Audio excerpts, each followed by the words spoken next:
Good evening. Good evening. This is Jamie Green once again with Let's Talk Destiny Talk Show. I'm blessed to be back with you tonight to share just a part of my heart with you. I had, I'm sorry, I need to turn the volume down on my phone because somebody always calls when you're online.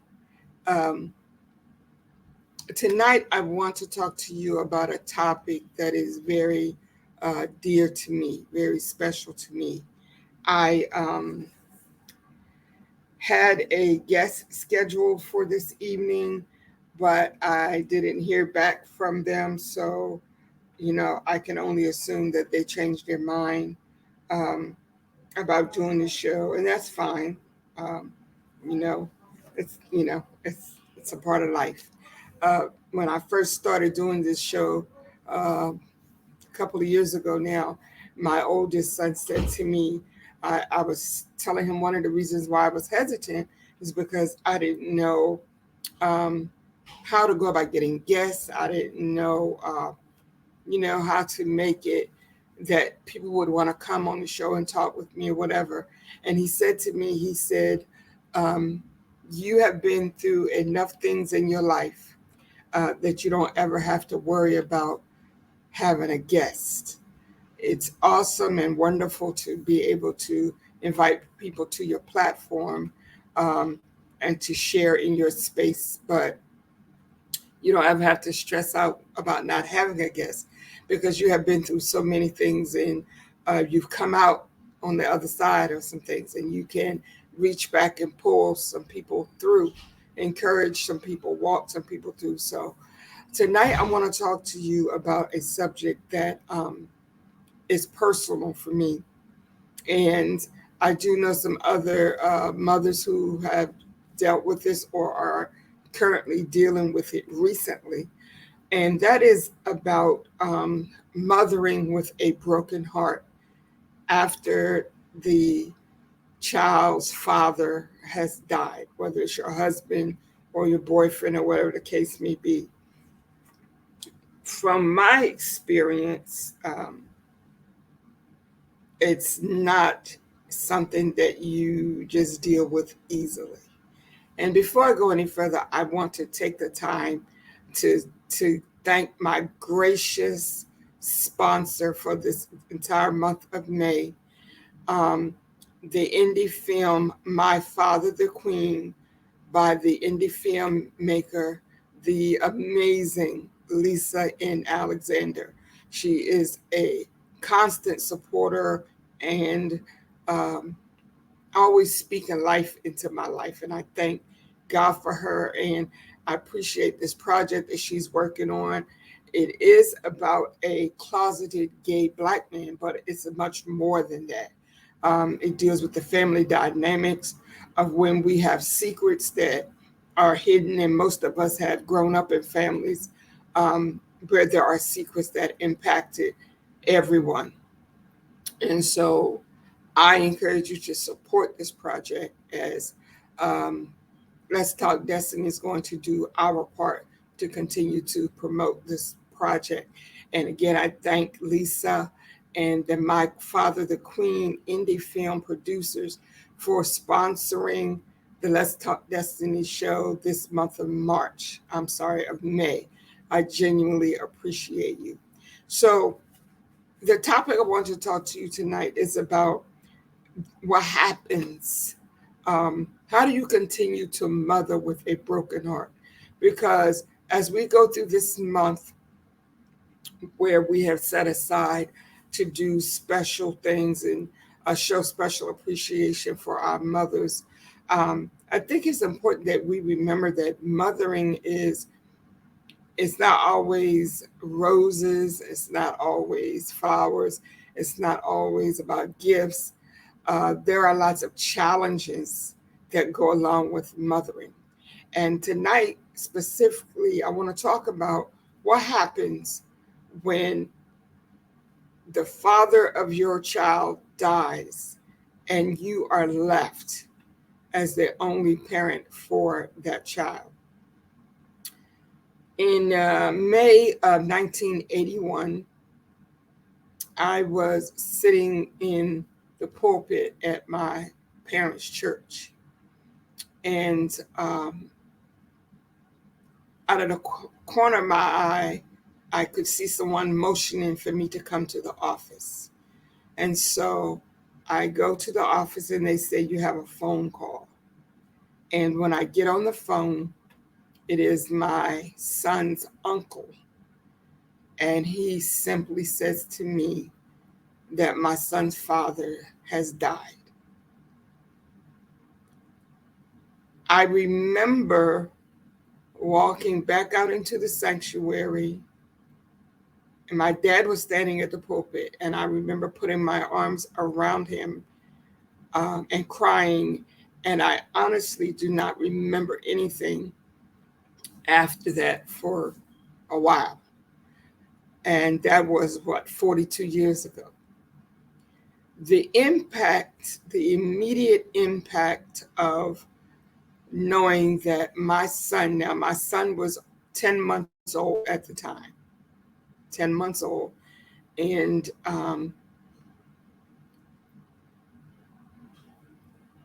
I just couldn't even think, like, what do I do now? What happens next? Now what? Like, where am I supposed to go? What am I supposed to do? What do I do about this baby? And one of the things I've noticed is that when a child's father dies, people immediately start talking about the child, how that child's life is going to change, how that child's life is going to be impacted by that father no longer being there. Who is going to step in and be a male role model for that child? But what about the mother? What about the fact that a whole piece, and especially if you are in relationship, a whole piece of you has just been snatched away. And though you have this child who is a piece of both of you, you still just lost a major piece. And I also want to say while I'm talking that if you have comments or questions for me, please feel free to write them. Sometimes I can see comments when people write them, and sometimes I can't.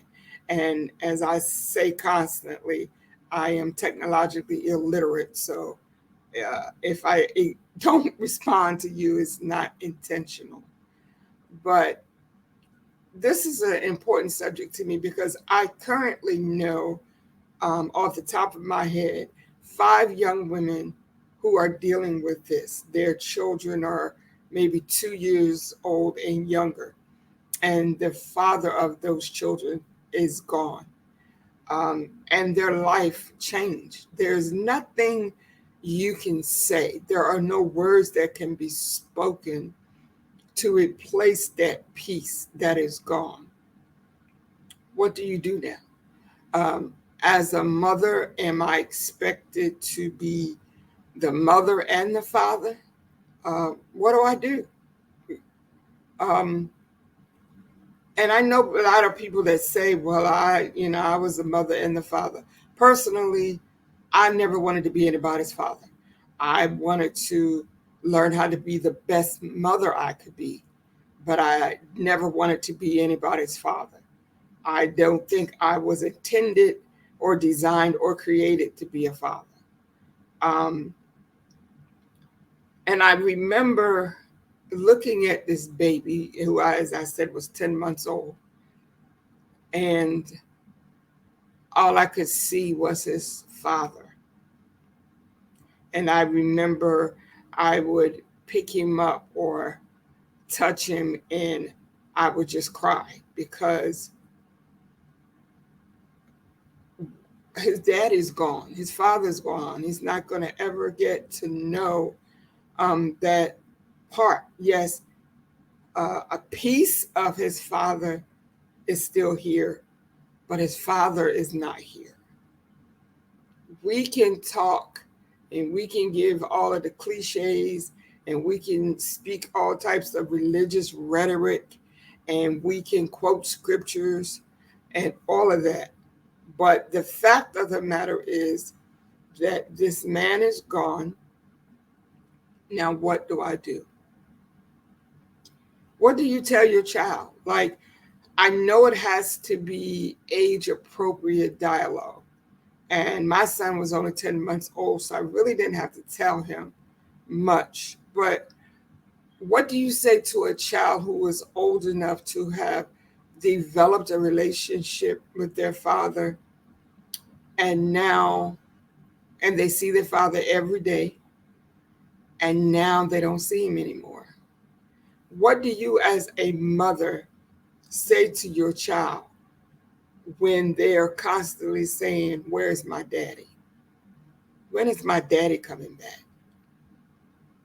Did daddy go to the store? Is daddy bringing me something from the store?"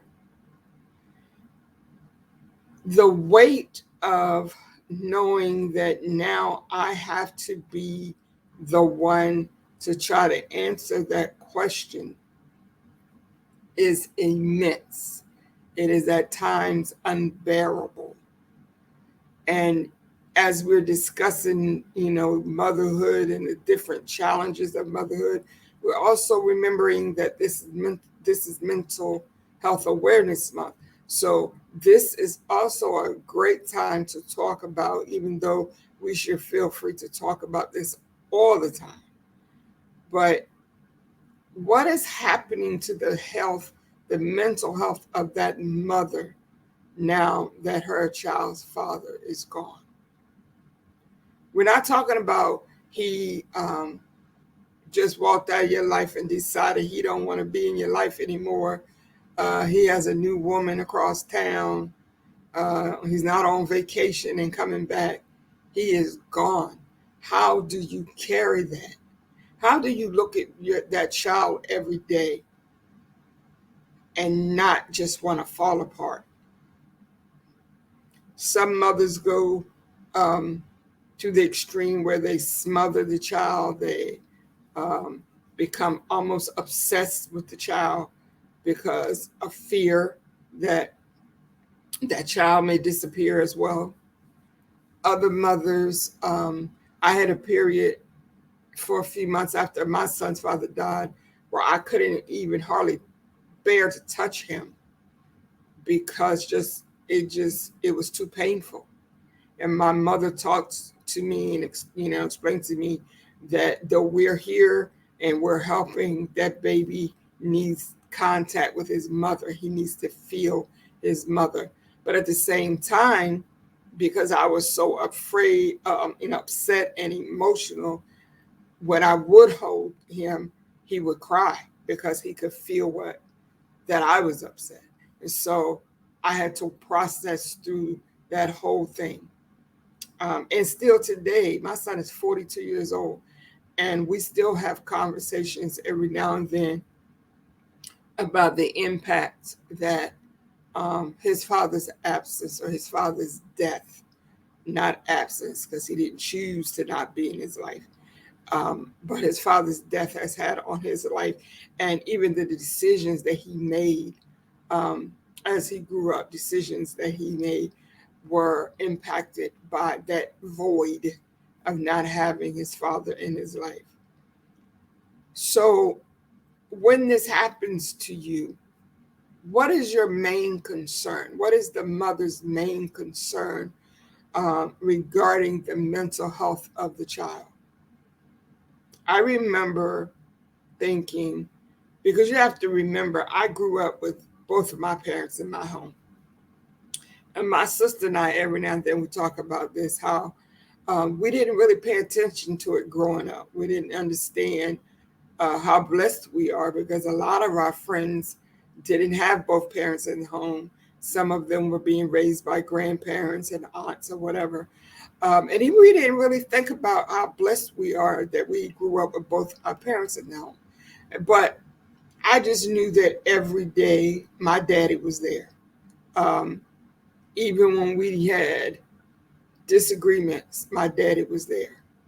So I couldn't imagine, I couldn't even begin to understand what it would be like for my son to not have his father in his life. I just couldn't even process that.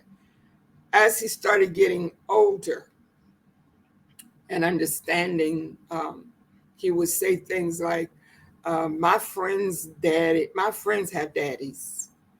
Or he would go to different things, maybe at the school or whatever, even at the church events that we would have. And he would say, so and so daddy was there. My daddy wasn't there.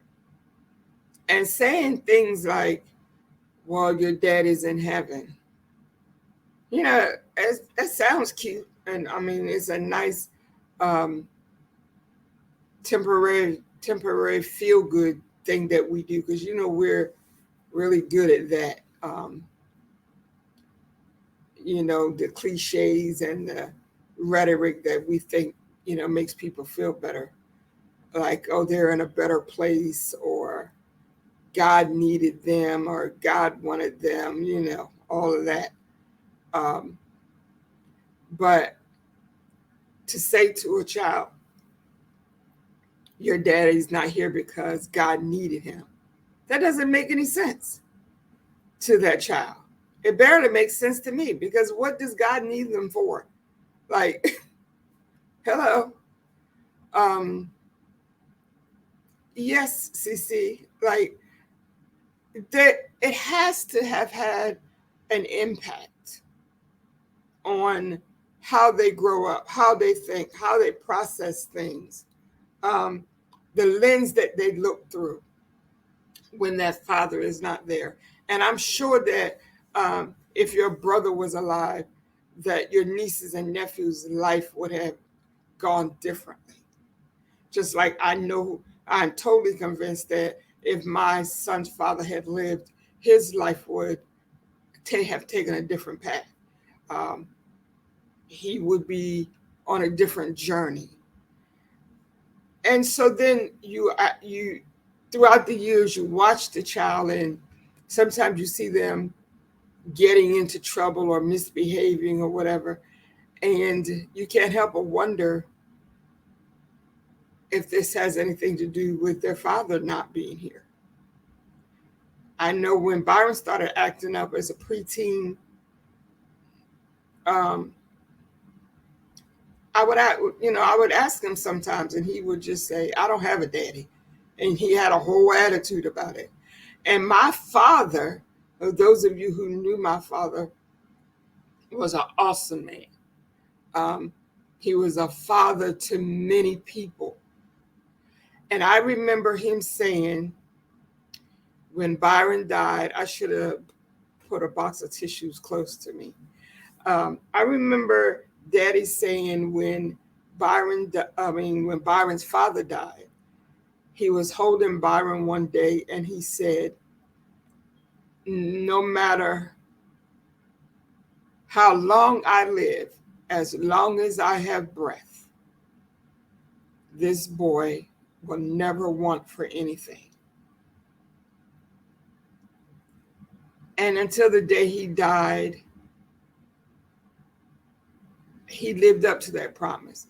Sometimes to the extreme where I think, because he didn't want Byron to feel that he was missing out on things, I think sometimes he gave too much or did too much because he didn't want, Byron to grow up feeling like he was less than or inferior because his father had died.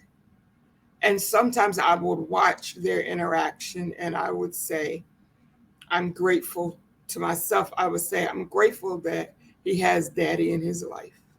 Um, Sometimes I don't know if daddy's helping or hurting because he loved him so much that sometimes he didn't want to discipline him when he needed it. But as a mother, I'm watching this child grow, and I'm seeing the pain and sometimes just out of nowhere, they'll just ask you, how come I don't have a daddy? Or what happened to my daddy? And then you have to go back through the whole story all over again and give them as much detail as you think they could handle. Um, I think my son might have been late teens, maybe early 20s. I don't know. He was almost an adult before I really told him that his dad was murdered, like, and gave him details um, that I had been given about his father's death. Because I kept telling myself, I don't think he's old enough to understand. But really, I think in hindsight, I was protecting myself because I didn't really want to talk about it. And it's not something that a lot of people want to talk about. I remember when my son's father died, growing up in the church, everything is about God had a plan. Um, this is all a part of God's will. Don't nobody want to hear that when you let's just be real. Y'all know me. I'm just, hey, nobody wants to hear anything about God had a plan. They're in a better place. They're not suffering it. Nobody wants to hear that when they lose a loved one. They don't want to hear it. I'm telling you right now. Because it is human nature for us to really want things to make sense. So we want to understand why things happen. And so people tell us what they think will soothe us.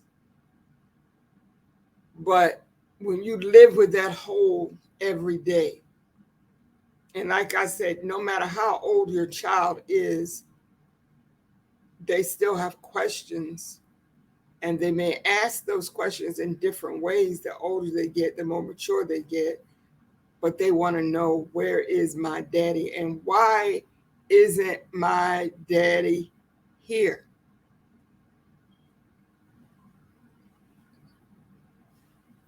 Oh, boy.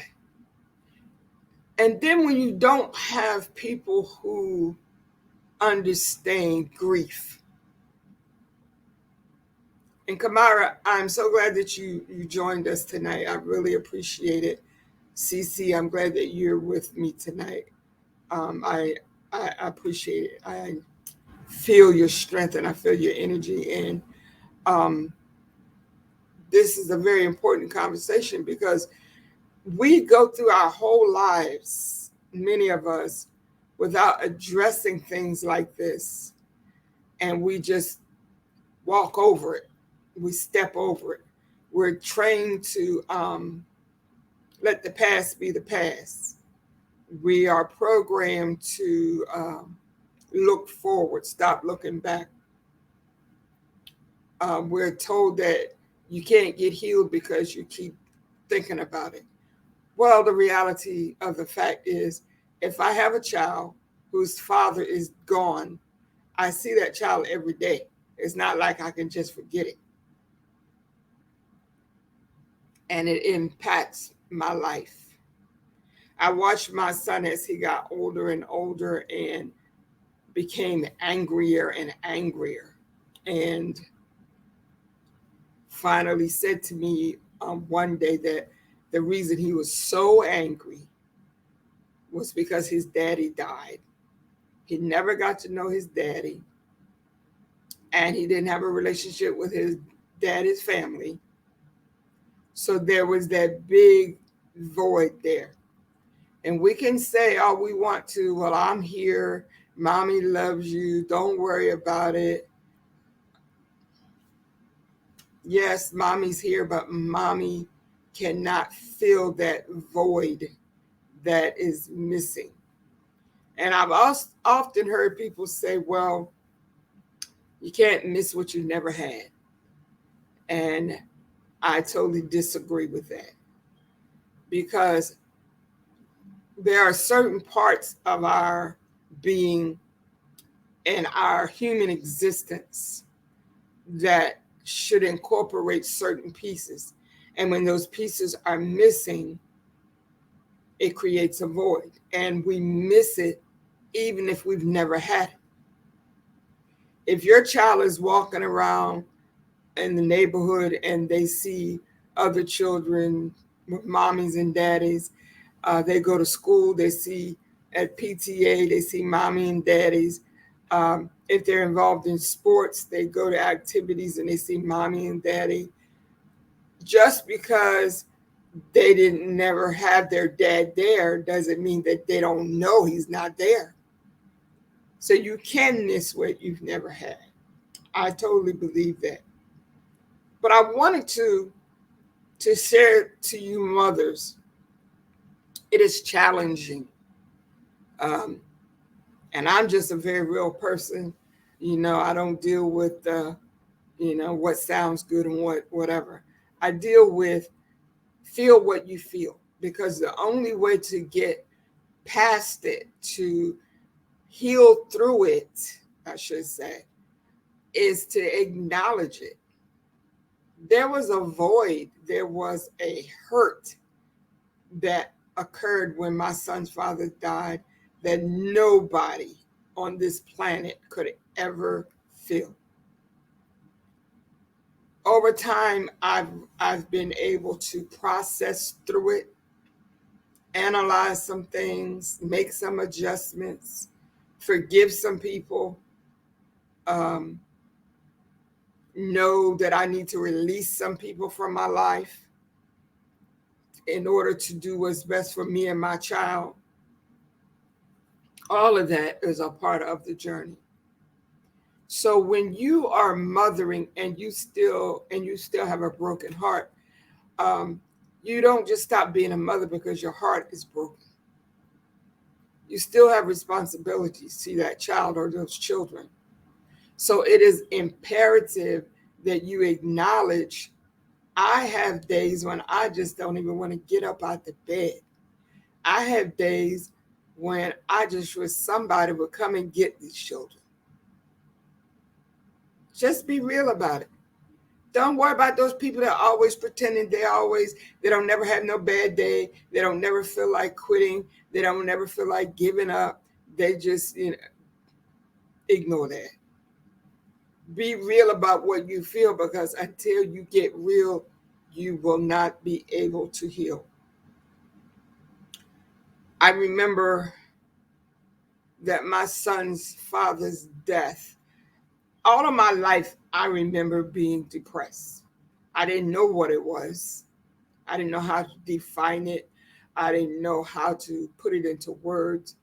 But as I got older and understood mental health a little better, I realized that I was depressed most of my life. Um, Partly because I was being molested as a child and didn't tell people.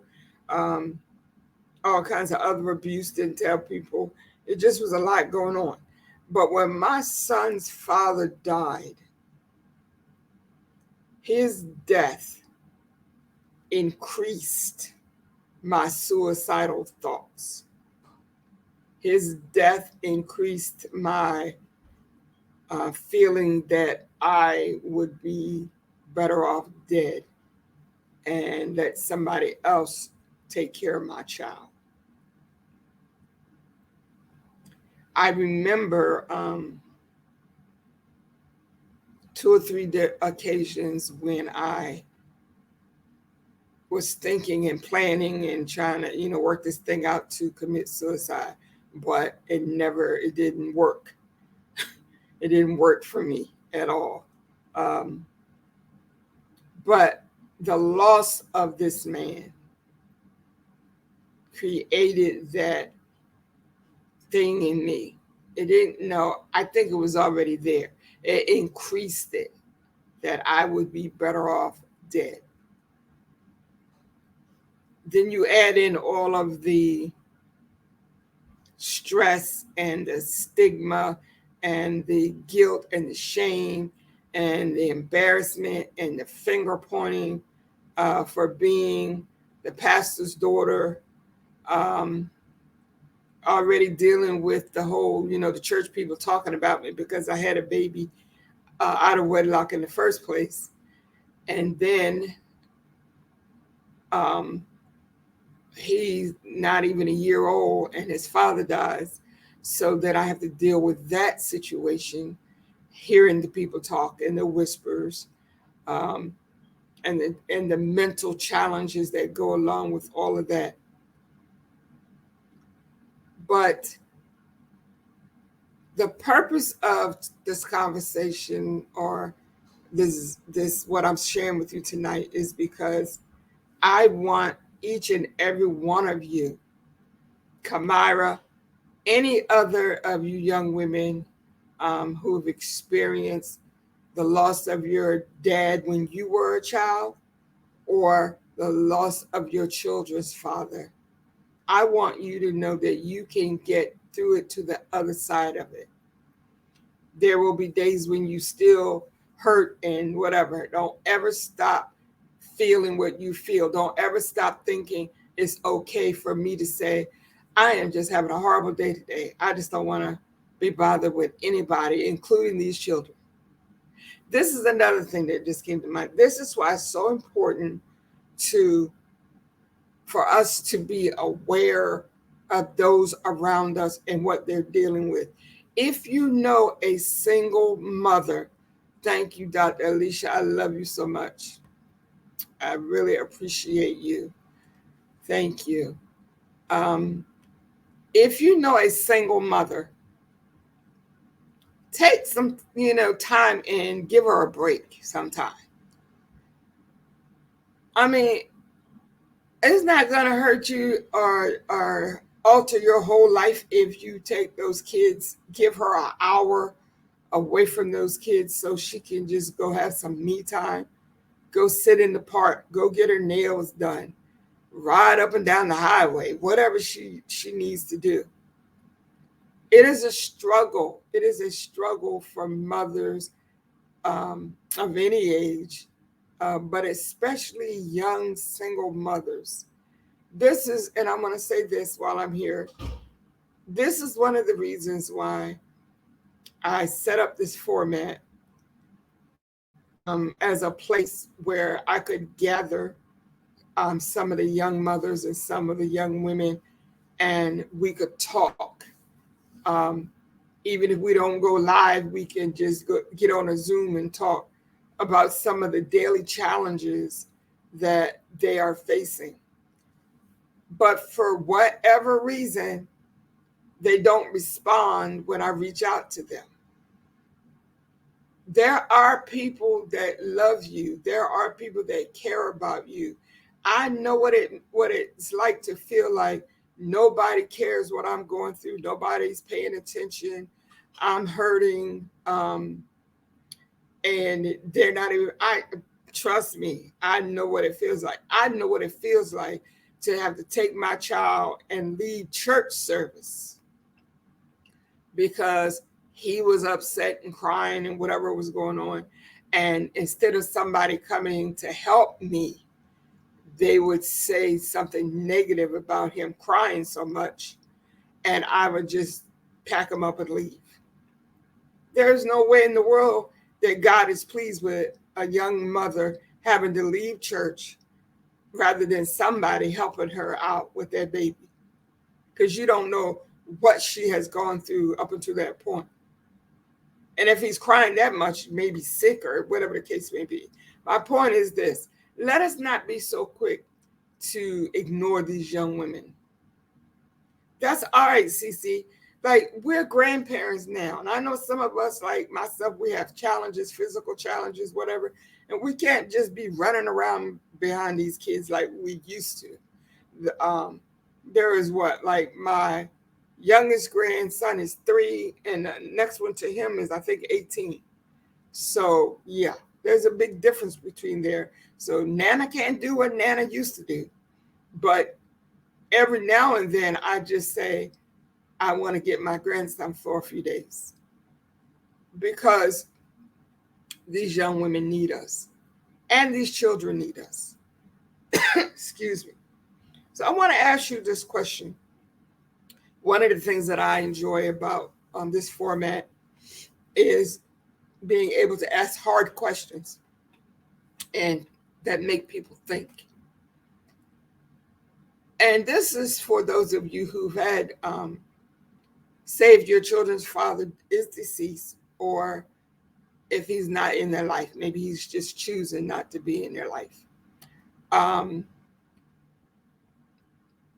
well, tell them to bring Aunt Jamie some vegetables when you get to the garden, Cece. Um, how do you handle when your children's family on the other side uh, ignores your child? That's a whole different conversation that we can have later on. It's difficult enough when the father is still living and the child has no relationship with him. It's even more of a challenge when the father is dead and gone on wherever he's gone, and the child has no relationship with that part of the family because they don't have anything to connect them. So that makes the void even more difficult for them. As a mother, all you can do is be the best version of yourself. A mother's cry was started on the premise of we cannot be, in my opinion, we cannot be great mothers until we are the best version of women ourselves. And so a lot of us face challenges as mothers because we weren't ready for motherhood. Um, we weren't ready for some of the things that happened after we became mothers, so forth and so on. But I want you to know that it's not over. As long as you have breath, you can fix this thing. You're not by yourself. Don't keep letting those thoughts run through your head. Nobody loves me. Nobody cares about me. I'm all doing this by myself. You are not the only person that has a father that died when you were a child. Neither are you the only person whose children's father died. There are women such as myself who have gone through it that are here and available and willing to help you get through this. As long as you breathe, you have hope. You can get through it. I promise you, it is not easy. Lord knows it's not easy, especially when you have the babies, then you have the toddler stage, then they're in school and you got all that drama that goes on in school. Then they become teenagers and you just constantly, feel like plucking them in the forehead because they think they know everything. Um, but it's not easy, but it is a gift. Motherhood is a gift. I know it doesn't feel like it sometimes, but I say this all the time. Motherhood is a gift and it is a ministry all to itself. Every female that gives birth is not a mother. Takes something special to mother through these challenging times. And I just wanted to stop in tonight to remind you of that. There are some people, young women that I've been praying for this week specifically, that I know are going through this challenge right now um, with regard to their children's father being deceased. And they've chosen to shut down. And I totally understand that. Believe me, I understand the withdrawing into yourself, not wanting to be bothered. But you have to be careful with that, especially when you have small children, because though they can be sensitive um, and know something's going on with you, they can't process why mommy doesn't want to hold me, why mommy doesn't want to talk to me, why mommy doesn't. And so when they keep coming to you for attention and you're in that frame of mind, I've seen some really bad things happen, not because you wanted to hurt your child or because you wanted to be abusive, but because of the place that you're in mentally. So I'm offering you this opportunity as of tonight. Reach out to somebody. Just, I'm having a bad day. I can't take it. I need a break. Or I'm really going through some things and I can't talk to certain people. There's always somebody that loves you, that there's people listening to this video right now. There are going to be some that will watch later on that genuinely love you and care about you. And we got your back. I think one of the worst feelings in the world for me was those times when I felt unheard and ignored. You can be sitting in a room full of people and feel invisible. That's a terrible feeling. And so, a part of my assignment in this earth is to remind you that you are heard, that you do have a voice, that we want to hear what you have to say, that we see you. We recognize that you're there and that you need us. If anyone has any more questions or comments, please feel free to put them in the comments, or you can inbox me if you prefer. But I just wanted to do this tonight because, as I said, I was supposed to have a young lady on who wanted to, talk about what she's dealing with regard to her child's father dying recently. And then I didn't hear back from her. So I understand, like, sometimes you think you're ready, then you realize you're not ready, and that's fine. But I know that I needed to exhale. I'm glad you did too, CC. It really encouraged me, and it reminded me that we're here for each other, that we are called to be there for each other. Sometimes we see people in need and we're like, well, I don't know what I can do, but sometimes just being here. Dr. Broughton, Alicia popped on. I mean, just, people are busy. I understand that.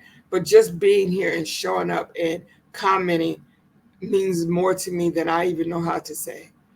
Young women such as Kamira and other young women who are single parents trying to get this thing done will see this video and they will be reminded that they're not alone, that they don't have any reason to feel guilt. They don't have any reason to feel shame. We got your back, and we're going to walk this thing out together. Okay? Well, I'm finished. Thank you so much for joining me tonight. I love each and every one of you.